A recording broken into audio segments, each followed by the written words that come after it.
La parole est à Monsieur Bertrand Pancher pour 5 minutes.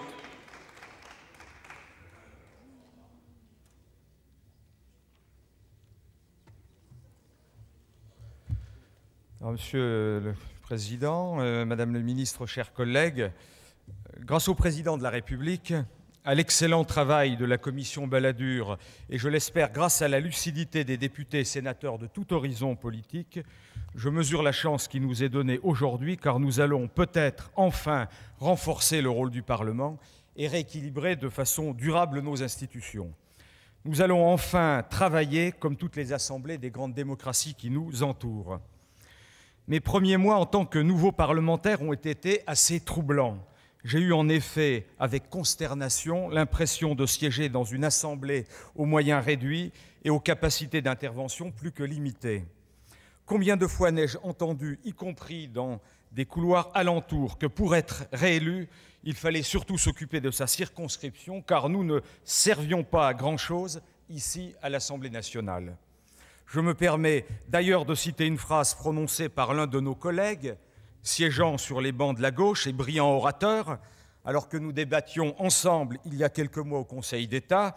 Il indiquait au public présent qu'au Parlement, on ne faisait que du théâtre, l'essentiel des pouvoirs était ailleurs. Qui aujourd'hui, dans notre Assemblée, explique réellement son rôle aux électeurs de sa circonscription, sans crainte que ces derniers perdent durablement toutes leurs illusions et soient effrayés face à une concentration des pouvoirs qui paralyse en totalité notre vie démocratique. Certes, le texte qui nous est présenté ne tranche pas suffisamment entre les deux modèles et les deux seuls modèles de démocratie moderne, le régime parlementaire ou le régime présidentiel, qui évidemment a ma préférence. Certes, ce texte est encore perfectible et nous pourrions encore aller plus loin, mais personne ne pourra soutenir que nous n'allons pas nous donner enfin des moyens dont nous avons toujours rêvé de disposer. Outre le renforcement des pouvoirs du Parlement, deux autres aspects me tiennent particulièrement à cœur dans ce projet de loi constitutionnelle de modernisation de nos institutions, la place de l'environnement et le rôle de nos concitoyens. À mon sens, ces deux aspects ne sont pas encore suffisamment bien traités et développés dans le projet qui est soumis par le gouvernement.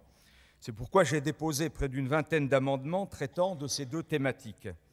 Je suis particulièrement heureux que mes collègues membres de la Commission des lois, et je profite à cette occasion pour remercier son président Jean-Luc Warsmann, excellent rapporteur du texte aujourd'hui en discussion, que mes collègues aient accepté ces amendements visant à modifier le nom du Conseil économique et social pour y intégrer l'environnemental. C'est indispensable que nous franchissions ce grand pas. Aussi, j'espère que lors des débats, nous allons consacrer le rôle d'un Conseil économique, social et demain environnemental, afin que tous les acteurs avec lesquels nous devons entraîner le pays soient associés systématiquement à nos décisions. C'était une revendication juste des partenaires du Grenelle de l'environnement. Il faut que nous y répondions ensemble.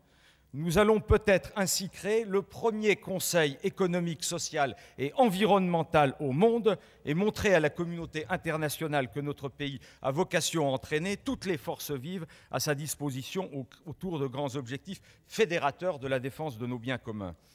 Il me paraît également indispensable que ce même Conseil économique et social soit saisi, consulté pour tous nos textes environnementaux, autre grand souhait issu du Grenelle de l'environnement. J'espère que nous voterons, mes chers collègues, cet élargissement de son champ de compétences. Je souhaite également que nous adoptions différentes propositions. Je pense notamment à l'instauration de la transparence de nos travaux en commission. Ces débats, il les faut non seulement sur les textes, mais également sur les auditions. Il me paraît également indispensable que nous mettions en place un référendum d'initiative populaire qui existe déjà dans de nombreuses autres démocraties. Je salue à ce sujet l'intervention de notre Premier ministre qui, relayant les vœux exprimés par notre Président de la République dans son discours prononcé hier à Orléans, a dit tout l'intérêt qu'il portait à cette proposition. Je ne doute pas que ces parrainages providentiels seront de nature à faire évoluer la vie des plus hésitants d'entre nous. En conclusion, je souhaite que cette réforme audacieuse de la Constitution soit adoptée massivement, car nous sommes à l'un des grands rendez-vous institutionnels de notre histoire. Voulons-nous pas que notre démocratie respire, que nous tenions compte enfin du fait que les aspirations de nos concitoyens ont changé? Avons-nous conscience que leurs exigences nouvelles nécessitent de disposer d'élus nationaux dotés de moyens pour y répondre à leurs besoins?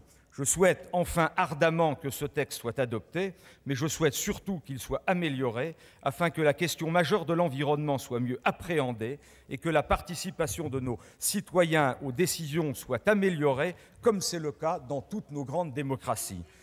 Mes chers collègues, nous pourrons, lors de ces 4 jours de débat, adopter des amendements fondamentaux pour notre démocratie.